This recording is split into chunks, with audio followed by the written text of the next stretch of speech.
Yesulong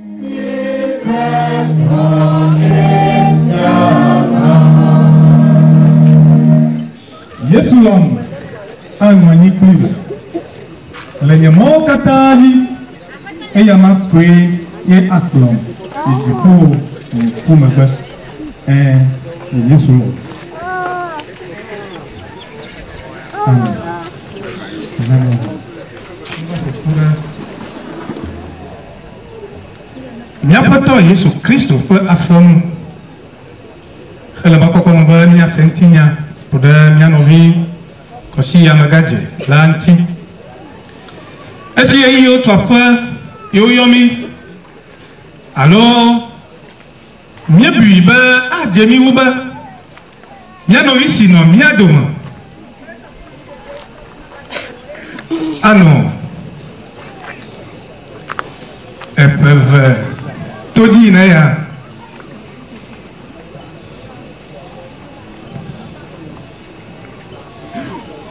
magala miara nya akpere kumia unti ne nia lele na bula aire pe na sona mefala esi oyomi le yoyo na wete tano bubu nunca caí macho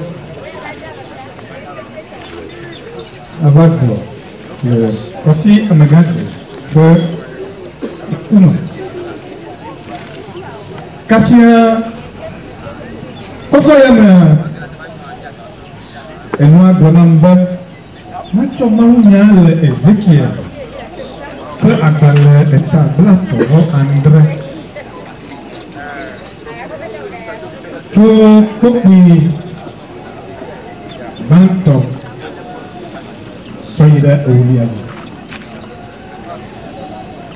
Ezekiel fue agbale tablato Rock Andre Tukwi Banto Soyida Ouliaji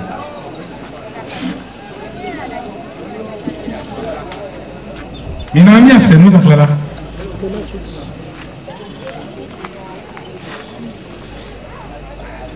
Bien c'est le Nyapeto Jésus Christ encore. Et Yehowa fasiva dien. Et ocho Yehowa poko plomi da dare kaba ti ofu kle amofu. Akpolom to wonti godo. Koda o sogo le kagbala fun eye wo fu klak klak klak tete wo glona mba amewi de pusiao agbagba medom bana afeto Yehowa wo to enye eye wo glona mbana bonyari de pusiao glona bana mi pupo mi se Yehowa banya ale afeto Yehowa glo na apusia we nyeti mate gogo miama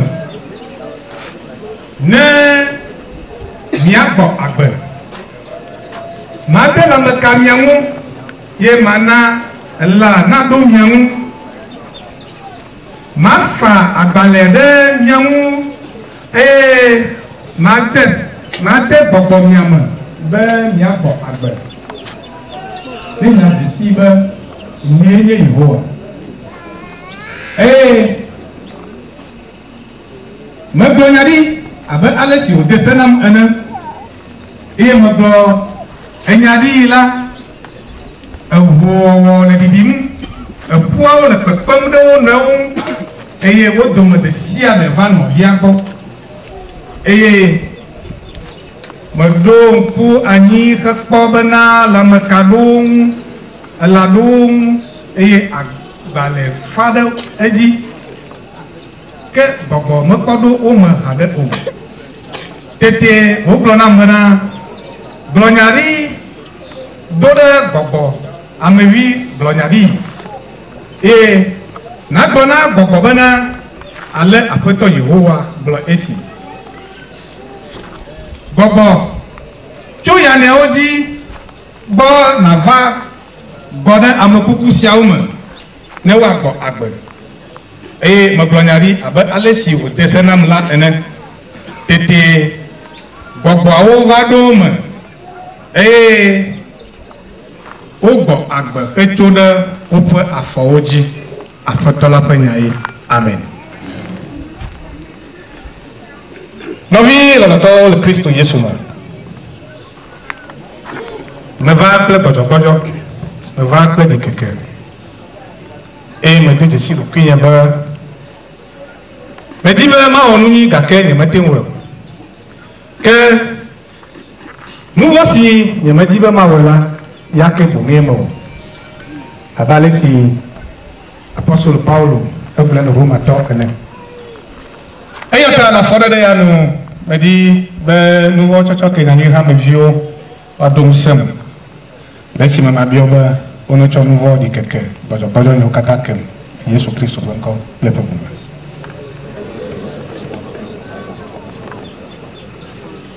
Nous avons le temps me question. Et me donne bébé malheur c'est à me la cycle n'y a tout chaque de ma maman.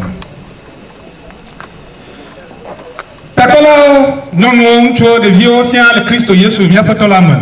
Et bien nkeke ya denye si le mou na mien novi kosi amagaji mia ya ni gakotole agbe echo etumi nyenya mi pe jibe mi menya mi pe jibo de na ma ke nya pe yoyo gbe ha ele wo la de mi na oglo na mi ba alo oglo na kosi nkeke aro kwenye si be iya ebe kumeni anogbe ya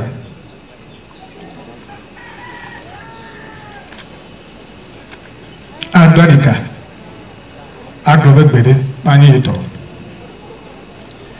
gake lubo po futo yi ne kula meto na blanyo na mesiji eba si je kwa edenera dike kareke mana mti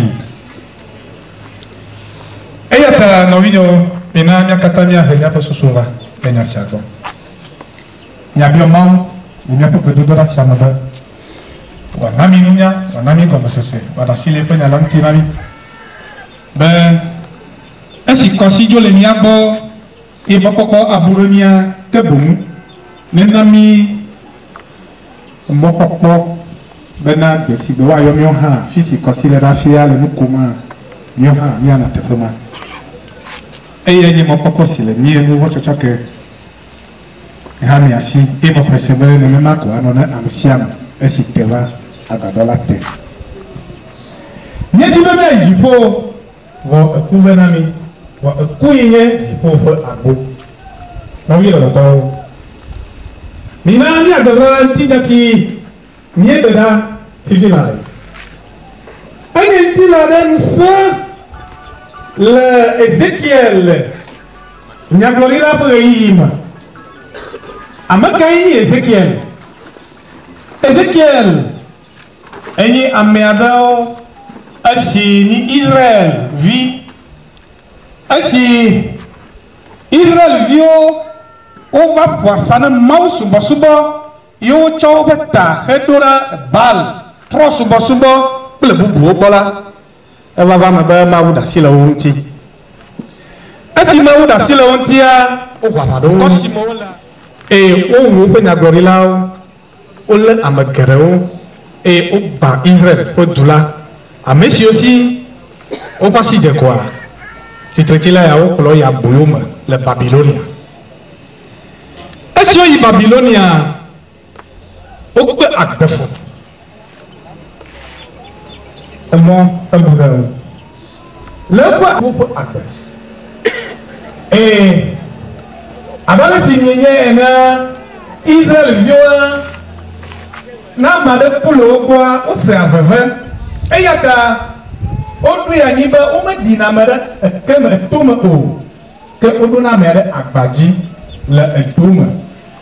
Kple susu ya be ne ma atsioa efua ananyi Edia oui na ba wana kon le te kwa na ntudoji e ma do kuira to ba ne de ba nye subo si ava nye ya odoma na ya le yo le pata na na ko le nye ya odoma ye wo ebe ne nye to am va de to la ne pata le te bona na mi le pa le Christo ma esi Israël vio o Dania et au coup les Babyloniens comme ta ce qui va mana nous canaux que amoto pour le Christ amu si avant alors on va donc pour nous et on dit pour nous yo de ce journal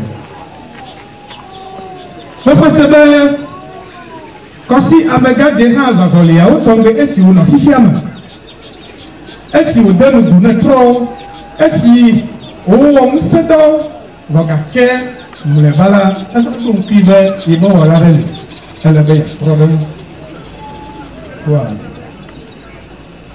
le mi po ma unya kakam bien yo ne be ça sera comme lui tant de visitations que Dieu esa ko dunya no vicia que abu iro primo que o como você toque esse dia de la campagne de Cristo Jesus va complètement allez au gade nyame atro zuma umi car le peuple ko abale si Israël yo ono ma uyom ana ono ma udim ana ela va ma ba o po yo la adema ugo e ma uchia ma de lo doma na Babylonia amesi uchia e Ezekiel e musi vama evama efe alofa o hafi nyepeto Yesu Kristo fajo loloto Ezekiel le problème le ipe agbale banto ama popo ya noma bena mau ployi le Babyloniens dinu enelia pe nkeke atolia di asima malaboyo dumoto mala le kebar to sisito la eva va maba jiponu e mo komawu po ntega le jinula po nkeke atoliadi la eya enye aboyodo de fia Joachim efa atoma ba Yehowa po beva na Ezekiel nunola buzivi le Keba to sisi la nu le Kaldea nibadi e Yehowa fa asiva eji le afima.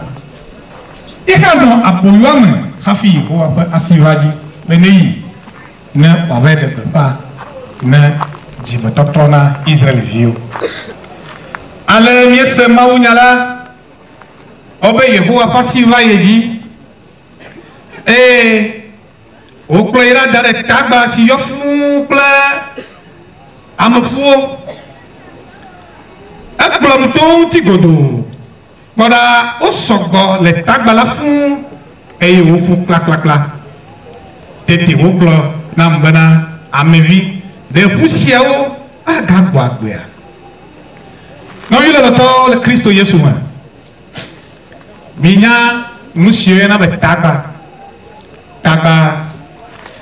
enyi dzogbe afi sia ti aɖeke menɔ anyi o ebe siwo hã mioa ɖe etsikuɖiɖi ta womete tsia o wotsi na ekplo dzi ye etɔ aɖeke menɔna afi ma o eye ne ŋdɔkutsu dzea dzodzo enɔna afi ma esi gɔme nye be amegbetɔ aɖeke mate nɔ agbe le afi ma o ke nɔnɔme sia enyi dzomavɔ ƒe ɖeɖefia esi le ame siwo le nuvɔ ma ƒe gomekpɔkpɔ le tsɔsi avava me. Etagba enyi teƒe aɖe nenye be woagblɔ na mi be mianɔ agbe le afi ma aɖe fu na mi ke miate ŋu gblɔ be mia nɔvi siwo le dziehe ɖaƒoa woate ŋu adi ɖase na mi le nu siwo yɔna be tagba ŋuti woatɔ hã be de se Mawu ekplɔ Ezekiel ede nɔnɔme sia fie Ézéchiel, elle est bien, il t'en a pour afficher les sioles. Des poussières, quoi qu'à maha. Dans la parole de Christ, et n'est-ce qu'elle ne peut pas de titre chichi? Elle ne peut pas de titre chichi. N'est-ce pas mieux coup? Yesu suis ba avant ami. Mieux dit bien voici nous quoi doit y avoir mis à de peu d'ami ba consi adjo. Parce que moi pourquoi les miens si ba titre chichi liné. Dans le temps de Christ, est-ce Maubio Ézéchiel, de poussière à Gagwabé. Ézéchiel, est-ce que Gori? Makedio, Aglobena, Apeto, Wonto et Nien. Dans la parole de Christ, n'est pas Ézéchiel, Nien Améria, Adeblahobo, Aglobé Nien. Ada gahubo aglobe yakleya donc kemina ni asro na de tole Ézéchiel voya yi oblom nenye bet ye jula agbado sia be ni ya fema ya le benele nya fa no il faut que pas benye le mo chocho ke na ni halami et si ye na ha ba église luthérienne l'estadienne du Togo no vi takala Ézéchiel ba feto onto enye minani asro Ézéchiel fe zigorinya non, est-ce une chose qui le sort. Mais il y a autre chose qui peut nous ami. Alors, il faut able, alors il nous m'a able, à la bannière à gagner d'aucune, il m'a de là-haut. Alors, maintenant, Christ au Fiami, ben, une féminita, que non, elle a une chose. Et pas de valia, et moi, on a si à l'on, allez, que vont comme Ninesia, Melinda, dit que tu paradis et sur le pont au bas. Non, oui, le temps, il y a des Ézéchiel de Black là-bas, mais il y a des lieux pour se venir si la main aussi à Gaglénia. Il m'a fait ça. Et il y a ta non, une chose, et s'il va à Bagdad, il dit elle a venu à Tchon, et à Déni pour à Goma, à Fi à Trois, à Idénia pour le pont. Et bien, il y a Neneba enyaroje ni le nyebo pomuma ayi wala ba ni atoji bori akonya ademble chonti abunti kola ni egli dari le nya srodoma le nyebo pomuma e oui ni baba ma wuyo kareli ne ni ya shima ba do era ko ya do ran ko a wa ka yesu kristo shami ba neneba no yo wondele tiwa ye kwe na plena na gaira no bubo ni glo no me siawori ala be bobo ni bale ni amu dikeke ko ta fere e siawo to fere e yata Ézéchiel makedio jibodi lama e bobo ido kire ma ko nya late ye o glo na ma be afeto onto enye ala ba ma o enya no kata ke e yo glo ya ye ma ko be dikeke ma lamu ma ko be jiboda ni lama musi le ma usia Maumbrene, Bena, no way, no avail. No, you, as you are at Indicia. Let go of the boy. Let go, Ezekiel, when you are at the no, as you mount Yaya, or Georgie body, or Nasia. There, Toma, Dunkunaji, and I will get it, who are listeners in this year. I went to Fafa, Havana. However, I miss you, Kata, Oku, Otrozu.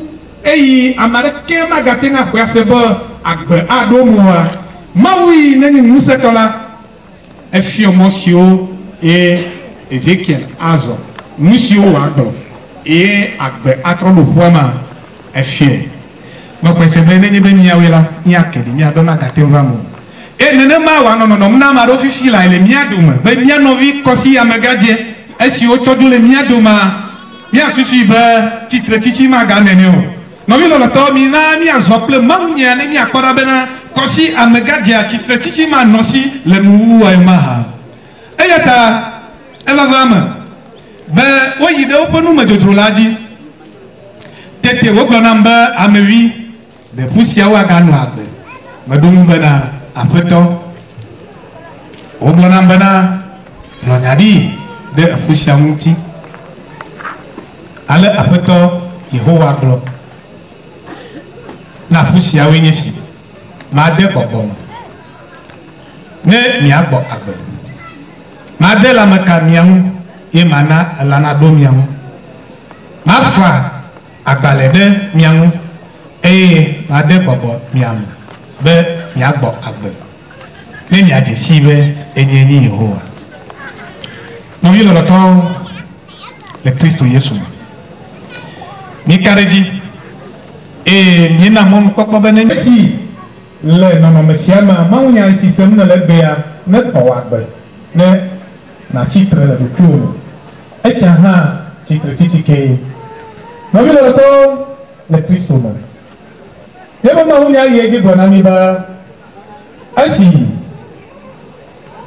yigonya bikwa ito oho dedidim o le pepem do no e o du me de sia de vano viabo no yo lo to menye bo wa de ni sia da mi akwa anya konto e wa ka do bo ha lesi amakuku obuku oho la no dedidim e wa no tete mo no no onti e wa cha do no no onti ya no pesebe anyi nane asi anya ko wa ka do bo ha bon edi be ma dona mi be agbenya e fisi agbenya nu sia no na bobo ere na bawo eyata menye ba mieku eyewo dimila maunya si semiela menye ba nye ko Kristo oku miku dimia kare gine no minya si ba chitre chichili eyata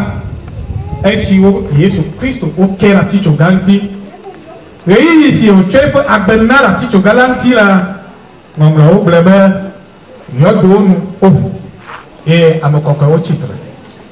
No yilo to de Kristo Yesu. Ebe fyenga te pebe amesi ko Kristo ne kwa chitre chichi ne.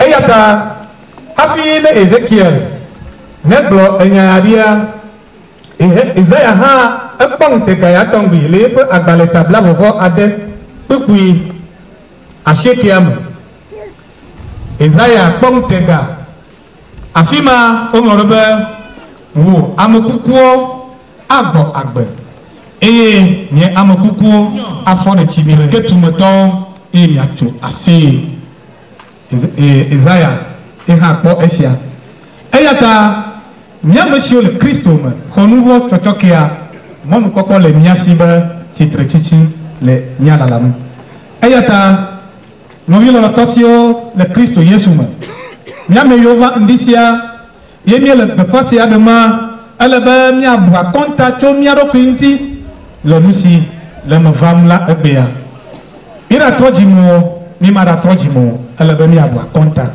elebe mi bo mi lo jujugele ani basiaji muka yemi acho achitare mawu bankuma ne yi sia otumi wa mi neva ndisia ima potro jimo ole yom kosi ko jojo yanu bena va Kristo bo na va ko agbechi ne nanu agbechi esima agbe ma volela ibe pe fani si de miele ba na kwa sebe ocho nouveau jidada yo katanwa ocho ekeo o ma ga bu koji nawo yata merci le Salomo pe abale etato etablato vovo comme vifia ko ku bank va be wa yira amesi ochonu efo jijadaji amesi ma alapare kemelio kosi amagaji ochonu efo jijada oji le Kristo Yesu si o holamo o ma ga bu pojineo le mawbo etro amakokwe e chitre chiche vo mokoko linami be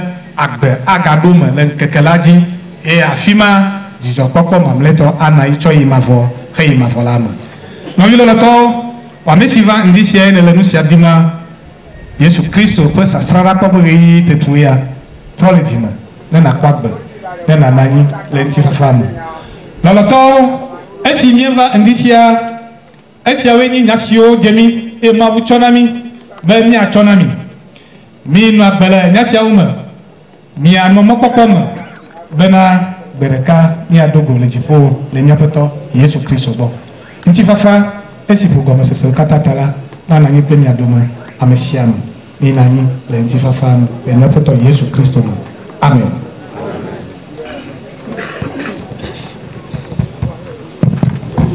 Nye de akpe na mawu de musi ochonami to mianovi de Nicolas Jita.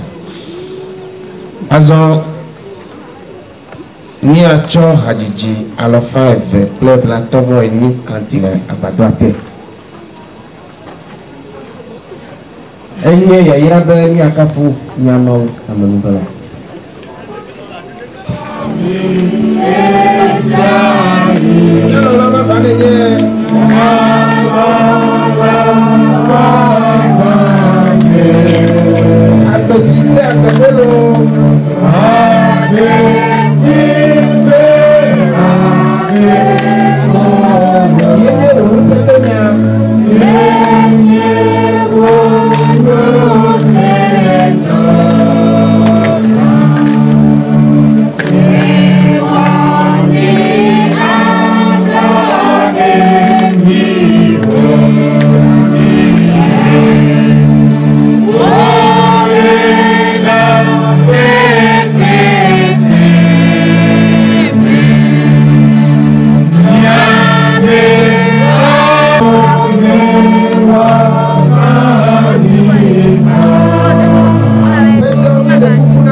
Kama kwa duduno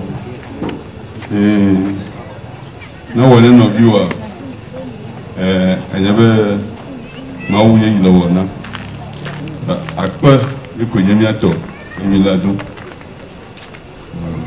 nya fuda kama ni duna lora le nya kwa gambe ajajere ka ji amnya fuda ka to me jijobe ni ba ebea ala ka benya ne bamu wala ka mawbi dari ya fodene apedan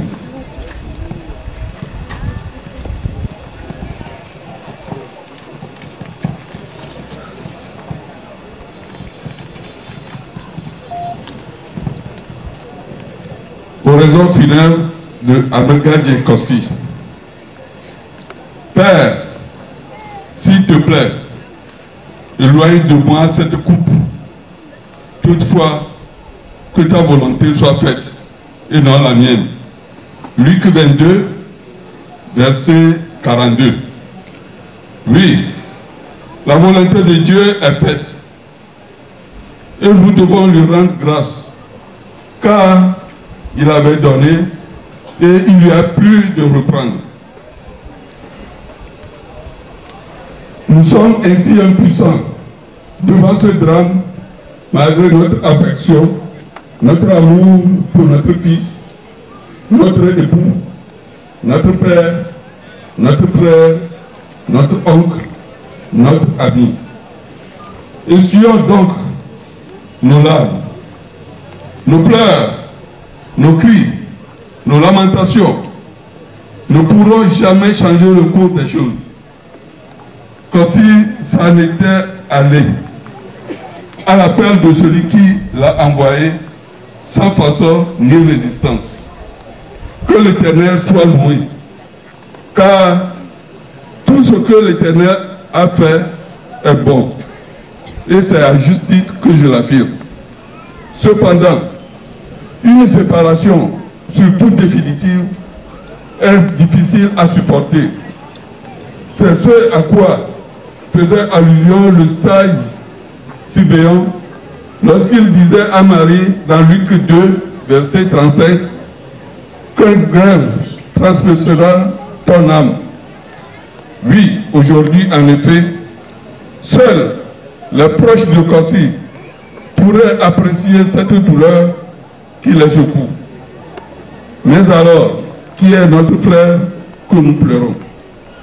Amégadé Kossi est né le 22 février 1959 à Gamé. Des feux Amégadé Degbe et Akako Abenou de Koufofé à Gamé. À 6 ans, comme tout enfant, il fut inscrit à l'école primaire publique du village.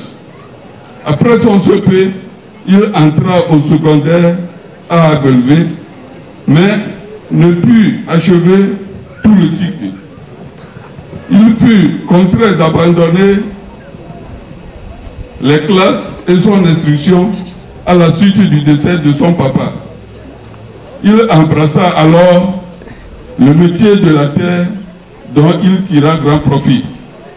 En fréquentant assidûment les aînés imbus d'expérience, il y acquit d'ailleurs la connaissance et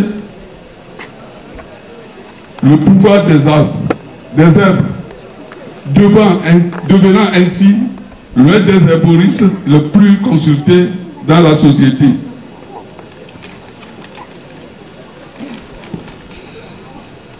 Marié, il eut avec son époux 7 enfants dont 2 le précédèrent. Il nous quitte, laissant derrière lui une veuve, 4 filles et un garçon. Qui l'eût cru qu'aussi tu n'as pas été malade? Du moins, tu nous as fait constater aucun signe de maladie, puisque le samedi 17 mars, tu visitas tes enfants à Lomé pour revenir le dimanche. À ton retour, le dimanche 18 mars 2012, tu visitas tes proches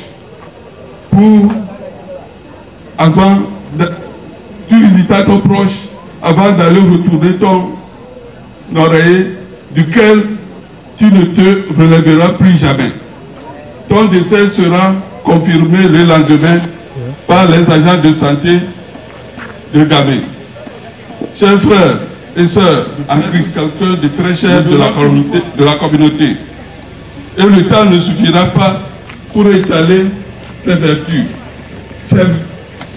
serviabilité, générosité, amour du travail et du travail bien fait, sérieux, amour et respect du prochain, tolérance, pour ne citer que celle-ci. Et il me plaît de résumer en quelque sorte ce que nous avons dit en français. Pourquoi nous découvrons ne la teba mea n'a plus à notre tour m'éveille. Voilà comment il y a dit l'eau. Le wololom nebame. Luka eta blabobobe. Pipi blanebobe. Yanobi consia et tout le niako. Et nous voulons que ce se garde nani. Voilà que mon mololom nebame. Il m'a fait beau. Il y a quoi? Il y a tout le monde d'Atio. Il y a même un papa. Il y a même un papa de Doha. Il m'a fait trône que le Kossi va bon. Kossi a un jour. Le numéro là. Je vais vous à Kouma de Badé. Il y a deux peu de Mao. Oui, tu es Tchena. Il te va trop. À Pétélé. Et maintenant, et nous encore, il y a un capo à Benou. On me verra où on va aller. Il y a de Magbo. Et si bien d'évidence à René, que constitue nos pommes à terre. Attends, comme je suis à dire, le même doigt. Et encore, nous, dans 6 balles. Et même nous, dans 6 balles, encore à mer. Et il a belle fait. Ton collègue Didi. Et ton collègue Didi, je peux voir toi, va couper ta. Mettez où ce coup là, nous. Et c'est le collègue Didi, que bien a le groupe de 4e. Et trop bon. Bati, Yadea. On s'y balade comme le lénin. Ani pas me flou là-bas. Actuellement, que je dis. Et à Glabedana. Bon, il y a toi, mais tu as gogo. Ah, à ma queue, on y a un choc bantia. Toi, me va trop ou dans la gare, toquette, le bien demain. Dans ce dit-là, on l'a dit, là, c'est gentil. Quand si on l'a belamo, et au courant de gentil. Et pour le ben, oh, mais dans ce que je dis, n'y a eu moi comment on peut te faire. Il a pas un anableur. Et à nous décidons de que ma voix bodo. Et quand elle devient bien bien, il t'a oué toi. Et le nom anableur. Ne m'y voyez le porc au milieu donc bien ou bien, mais à fouquer de la Yingaji, car Petola et Joe. Il y a de peine à Petola et Yahweh. Gamato, il a de beaucoup d'amis. Et pas glo. Et choque là, c'est le coyamen. Il choque là, c'est les yamen. Il choque là, c'est les yamen. Et ne même que le Jujoma. Mi matenya que le jour. Wa esudene. Ikuzi dinami. Ameko la batuduya. Ameko la voix de duyata. Ne bateau bicho. Ola ngenena. Mwenye kufa pako. Kama mboko wame.